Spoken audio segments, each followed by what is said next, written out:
അങ്ങനെ ചിരിച്ചും കളിച്ച് 40 വർഷം കടന്നു പോയത് അറിയില്ല. ഇന്ന് നമ്മുടെ 40ാമത്തെ വിവാഹവാസികള്. ഇനി എത്ര കാലം ഈ മുഖിലുണ്ടാവോ? നിനക്ക് എന്നോടുള്ള വൈരാഗ്യം ഇപ്പോഴും തീർന്നിട്ടില്ല. അതല്ല അച്ചായ, ഈ വർക്കിച്ചനല്ലെങ്കിൽ ഈ ത്രേസ്യാക്കുട്ടി ഇല്ല. ഈ ത്രേസ്യാക്കുട്ടി ഇല്ലെങ്കിലോ? അതെനിക്കൊക്കെ ആലോചിക്കണ്ടല്ലോ. അല്ല, നിങ്ങളുടെ കൂടെ ഇറങ്ങി വന്ന എനിക്ക് ഇത് തന്നെ വേണം. നിങ്ങൾക്കറിയോ, എന്നെ ചേച്ചിയെ ഒരേ കുടുംബത്തിലേക്ക് കെട്ടിച്ചു വിടണമെന്നായിരുന്നു എന്റെ അപ്പച്ചവന്റെ അമ്മച്ചിയുടെ ആഗ്രഹം. അത് മതിയായിരുന്നേ, അതാവുമ്പോ ഒരു വീട് പോലെ നിങ്ങൾ ഇങ്ങനെയൊക്കെ തന്നെ പറയും, എനിക്കറിയാം. പക്ഷെ നിങ്ങളൊരു കാര്യം മനസ്സിലാക്കണം, ഞാൻ പോകുമ്പോഴേ ഒറ്റപ്പെടലിന്റെ വേദന നിങ്ങൾ മനസ്സിലാക്കുള്ളൂ. നീ ഇവിടെ ഇല്ലാത്തപ്പോഴും ഞാൻ ഒറ്റപ്പെടലിന്റെ സുഖമൊക്കെ ഞാൻ ചോദിച്ചത്. നമ്മുടെ മക്കളൊക്കെ വരാറായി. നമുക്ക് കട്ടിയാണ കേക്കൊക്കെ എടുത്തിട്ട് വാ. നീ ഇവിടെ ചെല്ലി.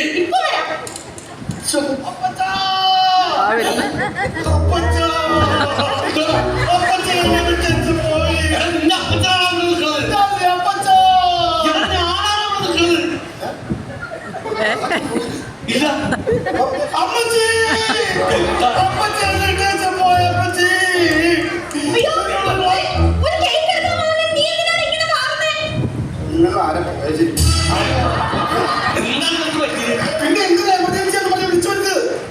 ഇവിടെ കത്തിക്കാനായിട്ടുള്ള എമർജൻസി ആകുമ്പോൾ അങ്ങോട്ട് വരാനുള്ളതിനോട് ഞാൻ പറഞ്ഞോളൂ. നീ ഒറ്റയ്ക്കാണ് ഇങ്ങോട്ട് വന്നത്, വേറെ ഒരിക്കലും കൊണ്ടുവന്നില്ലേ? പഠിച്ചുകൊണ്ടിരിക്കുകയല്ലേ? എന്ത് പഠിക്കുന്നു? അവർക്ക് ഒരു 10-14 ഭാഷകൾ കൈകാര്യം ചെയ്യുള്ളൂ. 14 ഭാഷ അറിയാം. പിന്നെ സമ്മതിക്കണോട്ടാ, ഒറ്റ ഭാഷ അറിയാവുന്ന ഇവരുടെ മുമ്പിൽ ഞാൻ എങ്ങനെ പിടിച്ചിരിക്കണം എനിക്കറിയാം. 14 ഭാഷയെ എനിക്ക് വിഷയമാ. അപ്പച്ചന്റെ മോളെ എനിക്ക് ഒറ്റ ഭാഷ അറിയാവുള്ളൂ. നിന്നെ വിളിച്ചു വരുത്തില്ല. അപ്പച്ചന്റെ അമ്മച്ചിന്റെ 40ാമത്തെ വിവാഹവാസികളും. അപ്പൊ എല്ലാവരും വിളിച്ചു വരുത്തിയിട്ടുണ്ട്. അപ്പൊ ഈ കേക്കൊക്കെ കട്ട് ചെയ്ത് നമുക്ക് നിന്ന് ആഘോഷിക്കണം. ഓടിക്കുട്ടിക്ക് പോരും.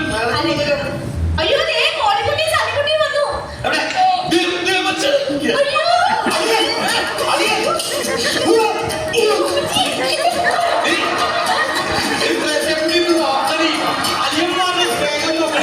ഇതാണ് നിന്റെ ആളുകളെ കണ്ടു വയ്ക്കുന്നത്.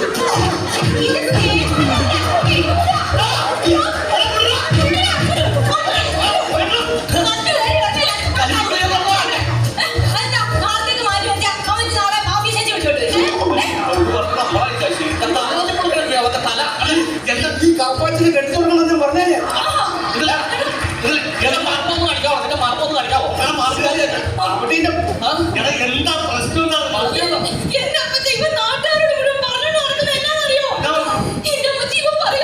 എനിക്ക് ഗർഭിലുണ്ടല്ലോ, ഒട്ടകത്തെ കറക്കുന്ന പണിയാണ്.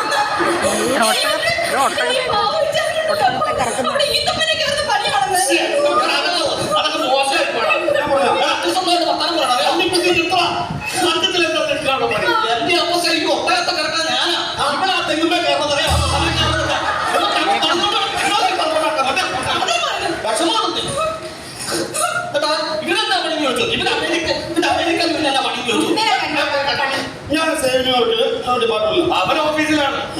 സേവ് ന്യൂയോർക്കിൽ പിന്നെ പണി അറിയാമോ?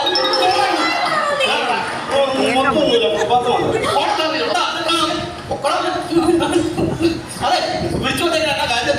അതെ, അപ്പച്ചന്റെ അമ്മച്ചന്റെ 40ാമത്തെ വിവാഹവാസികൾ. അന്ന് മക്കളായിട്ടൊക്കെ ഞങ്ങൾക്ക് ആഘോഷിക്കണമെന്ന് ഭയങ്കര ആഗ്രഹമുണ്ട്. അതുകൊണ്ട് വിളിച്ചതാണ്. അപ്പൊ ഇനി നമുക്ക് സമയം ഒട്ടും പാടാൻ കേക്ക് മുറിക്കാം. കേക്ക് മുറിക്കാൻ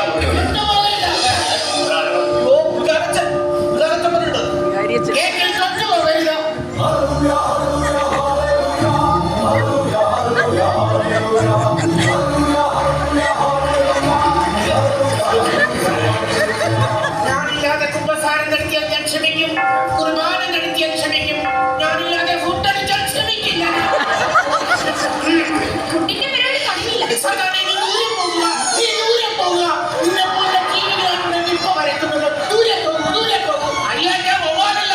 വക്കീൽ വവ്വാലിനും വായുണ്ട്, വക്കീലിനും വായുണ്ട്. നീ ഇപ്പൊ വായുവിലൂടെ പറയുന്നത്. നീ വായടിച്ച് മാറി നിൽക്കുക. അല്ലെങ്കിൽ ഞാൻ പോക്കാൻ കണ്ടപ്പോൾ തന്നെ മനസ്സിലായി നീ പോത്താണെന്ന്. അഡ്വക്കേറ്റുമാരുടെ പോത്തുണ്ട്. അഡ്വക്കേറ്റ് കുഞ്ഞിനെ പോത്തൻ മാക്കാച്ചി പറഞ്ഞു. എങ്കിൽ അഡ്വക്കേറ്റ് മാക്കാച്ചി അവിടെ മാറി നിൽക്കും. ഞങ്ങളുടെ ചെയ്യാം, കേക്ക് കട്ട് ചെയ്യാം. അന്ന് ഞങ്ങൾ കുറിക്കട്ടെ. ബക്കച്ച, സെന്ററിൽ നിൽക്കോ. ഗ്രേസ്യ, ഇങ്ങോട്ട് മാറി നിൽക്കോ. അടുത്ത് നിൽക്കാം. മാറി നിൽക്കാം. ദൈവത്തെ മുന്നോട്ട് ധ്യാനിക്കുക. കത്തിയെടുക്കുക. ഒരുമിച്ച് കത്തിയിൽ പിടിക്കുക. 2 പീസ് കട്ട് ചെയ്യുക. ഒന്നും കൂടി. രണ്ടുപേരും ഓരോ പീസ് കയ്യിലെടുക്കും. എടുക്കും. 2 പീസും 2 കയ്യിലെടുക്കും. എടുക്കോ. പരസ്പരം നോക്കൂ. 40ാമത് വിവാഹ വർഷം ആഘോഷിക്കാൻ പോവുകയാണ്. പരസ്പരം ഈ 2 കേക്കുകളും അടുപ്പിക്കൂ. എന്നിട്ട് എന്റെ വായിലേക്ക് അത് ശരിയാകില്ലേ? നിങ്ങൾ പരസ്പരം ഈ കേക്ക് വായിലേക്ക്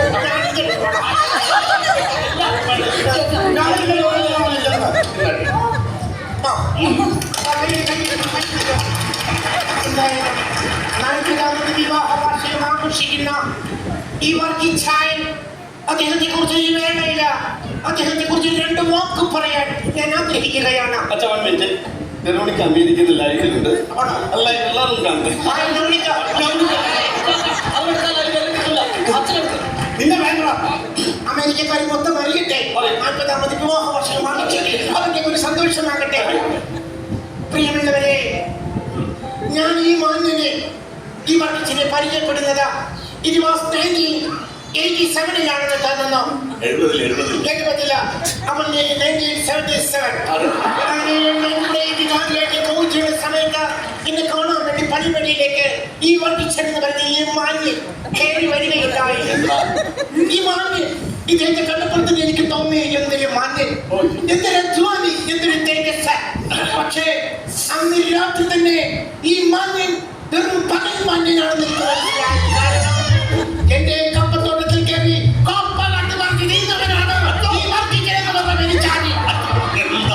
അന്ന് ഞാൻ കപ്പയാലും കൂടി ഒരു വിധത്തിലൂടെ ഈ വർഗീച്ചനെ ഞങ്ങൾ പിടിച്ചു. തെങ്ങിൽ കെട്ടിയിട്ട് തല്ലി. നാട്ടുകാരും തല്ലി. പക്ഷേ നിങ്ങളൊന്ന് വിചാരിക്കണം, ഞങ്ങൾ തല്ലി കഴിഞ്ഞ് പോയപ്പോൾ ആ കെട്ടടിച്ച് കെട്ടിയിട്ട് തെങ്ങിൽ കയറി തേങ്ങ കട്ടവനാണ്. അങ്ങനെ കപ്പയും തേങ്ങയും കണ്ട് മാന്യനായി 40 വർഷം ആഘോഷിക്കുന്ന ഈ വർഗീച്ചനിക്ക് ഞാൻ അനുശോചനം രേഖപ്പെടുത്തി. ഇതിലുണ്ടാകും നീട്ടെടുത്ത് അച്ഛൻ എന്റെ വീട്ടിലോട്ട് വരണം. എന്നാത്തിനോ? ഞാനൊരു പുതിയ പട്ടിയെ വാങ്ങിച്ചു.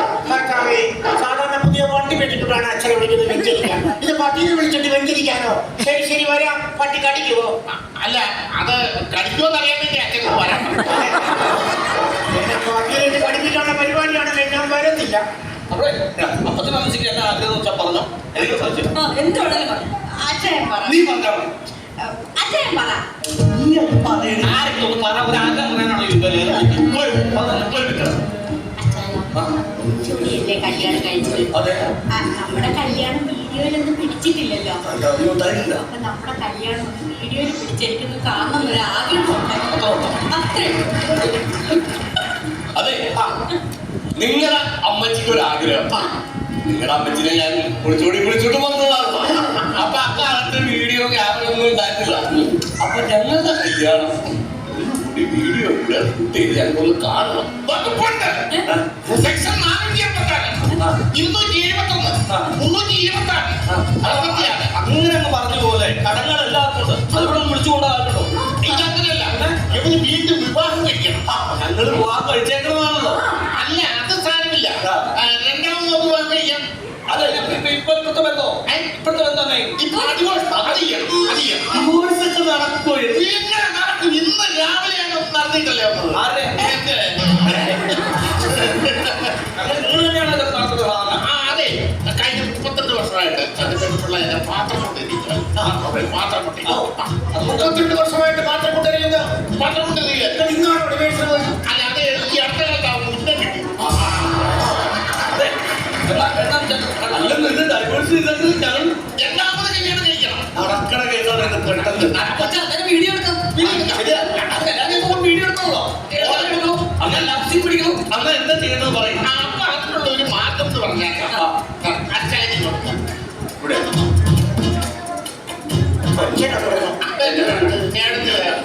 ഉടനെ എന്നെ കല്യാണം കഴിപ്പിക്കോ? ചെയ്യാം. ഇപ്പൊ അല്ല, വിഷു കഴിഞ്ഞാൽ സെക്ഷൻ 446 പ്രകാരം ലീഗലി യുവർ ഓണർ മൈ കക്ഷിക്കാരൻ ഈസ് ടോട്ടൽ കുറ്റക്കാരൻ. മൈ കക്ഷിക്കാരൻ ഈസ് ടോട്ടൽ കുറ്റക്കാരൻ. അതിൻ പ്രകാരം ഈ സെക്കൻഡിൽ തന്നെ നിങ്ങൾ ഡൈവേഴ്സ്.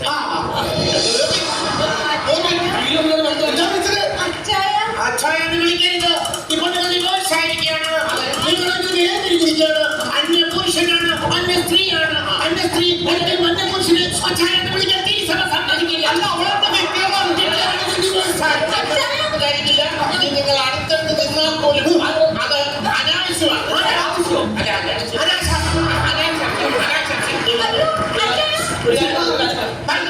അന്യ ആൾക്കാരുടെ ചീത്തപ്പേരുണ്ടാക്കും മാറി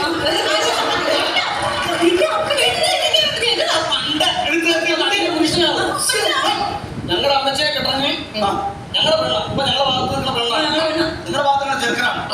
അത്യാവശ്യം ക്വാളിറ്റിയും കാര്യങ്ങളുള്ള ഒരാളാണ് ഞങ്ങളുടെ പെണ്ണ്. അതിനിപ്പോ ചേർന്ന് കല്യാണമാണെങ്കിൽ നമുക്ക് ആലോചിക്കാം. ഒരു അമേരിക്കക്കാരന്റെ കുടുംബത്തിലുള്ള ഒരു ചെറുക്കനാണ് ഇരുന്നത്. എന്ത് തരും നിങ്ങളെ പെണ്ണുവിട്ട് പെണ്ണുവിട്ടാൻ എന്ത് തരുന്നില്ല. ചെറുക്കൻ എന്നാണെന്ന് നന്ദി എന്ത് കൊണ്ടാണ് ഈ പെണ്ണ് കിട്ടാ കാതല കൊള്ള എനിക്കൊന്നും വേണ്ട, ഞങ്ങളെ കെട്ടിച്ചാ മതി.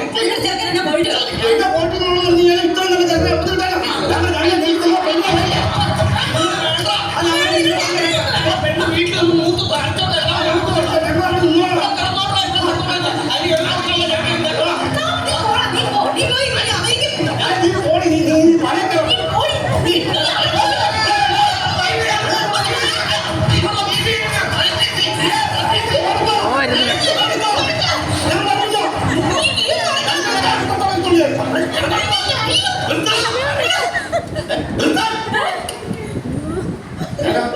ഞങ്ങൾ പിന്നെ കെട്ടി ഒരുത്തന്റെ സഹായത്തോടെ ഞങ്ങൾ കെട്ടി. അപ്പൊ എന്നാണെങ്കിലും എല്ലാം കഴിച്ച കാര്യങ്ങളൊക്കെ ശരി. ഇനി മക്കൾക്കുള്ള വീട് എന്താണെന്ന് വെച്ചാൽ തിരിച്ചു വന്നാൽ